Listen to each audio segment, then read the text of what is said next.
Եկեղեցու վերաբերյալ հարցին իմ պատասխանը հետևյալն է։ Ուզում եմ շատ հստակ ասել։ Ինձ եւ մեր քաղաքացիների մեծամասնությանը հոգնեցրել են Նիկոլ Փաշինյանի անօրինականությունները մեր եկեղեցու նկատմամբ, քանի որ դա արդեն պայքար է մեր պետականության դեմ, քայքայում է մեր դիմադրողականությունը։ Մեզ պետք է այնպիսի պետություն, որի ղեկավարը առաջնորդվում է բացառապես օրենքով, որի ղեկավարը զբաղված չէ հանուն իր անձնական ու քաղաքական շահերի մարդկանց ձերբակալելով, որի ղեկավարը չի միջամտում եկեղեցու ներքին գործերի, իսկ եկեղեցու ներկայացուցիչները չունեն որևէ քաղաքական պաշտոն զբաղեցնելու կարիք։ Այս ամենը մեզ շեղում է մեր հիմնական օրակարգից, այս անվերջ մանիպուլյացիաները,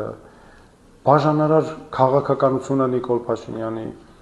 եպիսկոպոսների անձնական կյանքի քննարկումները, վարչապետի անձնական կյանքի քննարկումները, սրանք չեն ստեղծում գոնե մեկ աշխատատեղ,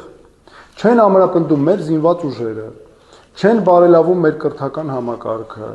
չեն ստիպում հակառակորդին դուրս գալ մեր երկրից զավթված տարածքներից։